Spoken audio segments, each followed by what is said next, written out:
स्वामी जी ये समझाएं कि कौन कौन से आसन करते वक्त किन बातों का ध्यान रखने की ज़रूरत है, जिन्हें पहले से स्पाइनल इंजरी है या जिनके L1 हम जिन टर्म्स की बात कर रहे थे जिनकी वहाँ पर दिक्कत है, तो ऐसे में क्या चीज़ें नहीं करनी है? S1 में कहीं पर भी प्रॉब्लम है जी। तो उनको एक तो कठिन आसन बिल्कुल नहीं करने, उनको जैसे सर्वांगासन हलासन कर रहे हैं ना, ये भी नहीं करना। चक्रासन रीढ़ की हड्डी के लिए बहुत अच्छा, वो भी नहीं करना।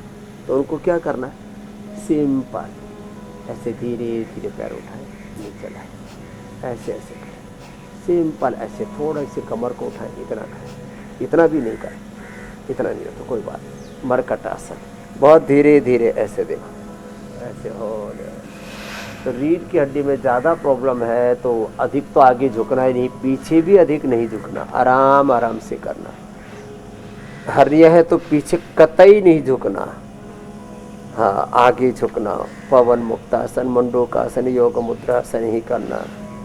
थोड़ा बहुत गोमुखासन करना बिना जोर जबरदस्ती के, ऐसे विधि के साथ सावधानी जरूरी है। सावधानी पूर्वक किया हुआ योग पूरा लाभ देता है। तो आराम आराम से करें, जितना हो पाए उतना करें और धीरे धीरे अभ्यास को बढ़ाएं। एक दिन ज़्यादा ना करें, इतनी सावधानी रखें।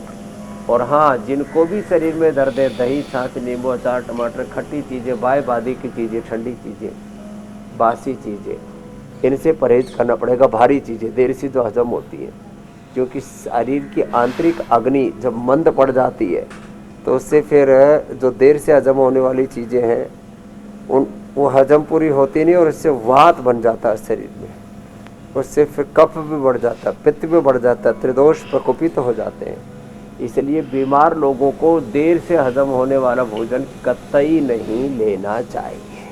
अब देखो, अब बैठ करके भी जैसे हमने कहा रीढ़ की हड्डी के लिए ऐसे इतना कर सकते हैं, इतना भी जो ना कर सके वो इतना कर सकते हैं, ये ऐसे इतना तो कर ऐसे धीरे धीरे। और स्वामी जी ये वाला आसन एक बार थोड़ा सा फिर से आगे सिखाएं, झुकने वाले अभ्यास क्या है, क्योंकि कई सारे दर्शक ऐसे हैं जब भी कोई नया आसन देखते हैं तो उसकी बारीकी समझना चाहते हैं। तो देखो, पैर ऐसे सीधे हैं, दोनों हाथ ऐसे रखे और ऐसे श्वास भर के यूँ उठाया, तो इससे पूरी रीढ़ की हड्डी का बैलेंस बनता है। तो धीरे धीरे ऐसे कमर पूरी सीधी हो जाती है, लंबे गहरे श्वास। तो ये जो सेतुबंध नहीं कर पाते, उष्ट्रासन नहीं कर पाते, चक्रासन नहीं कर पाते, उनके लिए वो थोड़ा ही कर पाएंगे, पहले तो इतना कर पाएंगे और धीरे धीरे ऐसे कर पाएंगे। और फिर इसी स्थिति में पैर ऊपर भी नीचे नहीं आए तो और ज़्यादा आप स्ट्रेंथ दे पाएंगे। लेकिन इसके लिए पहले स्थिति आने के बाद फिर अगली स्थिति के लिए फिर इतना भी न कर पाए तो एक पैर मोड़ लें, एक पैर मोड़ करके ऐसे करते हैं, एक पैर मोड़ के स्थिति इसके बता दी। तो जिससे कि आप पहले एक पैर मोड़ करके पहले इतना उठाएं, फिर एक दूसरे पैर से करें और फिर जो है ऐसे किया और फिर जब अभ्यास हो जाएगा तो फिर ऐसे ऐसे और फिर ये ऐसे धीरे धीरे। तो इससे रीढ़ की हड्डी जो है आपकी उसको ताकत मिलेगी। सबसे बड़ी चीज़ है रीढ़ की हड्डी लोगों की कमज़ोर हो गई है और उस रीढ़ की हड्डी को ताकत देने के लिए एक और उपाय है, ये अकुप्रेशर, ये भी करें। परहेज भी मैंने बताया, कब्ज ना होने दें। अब इसके लिए 5 उपाय हैं जी। एक तो लोग त्रिफला चूर्ण लेते हैं, पंचकार चूर्ण लेते हैं और कई तरह के पेट साफ करने के चूर्ण लेते हैं। दूसरा है नियमित रूप से अभयारिष्ट लेना, दूध के साथ गुलकंद या दूध में थोड़ा गाय का घी रात को या बादाम रोगन ले लें।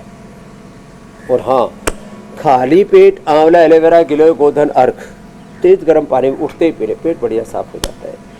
सबसे अच्छा लैक्टिवेटिव है नारियल का तेल, गाय का घी, तिल का तेल या बादाम रोगन खाली पेट 1 ही चम्मच पीना, उसके ऊपर तेज गर्म पानी पीना।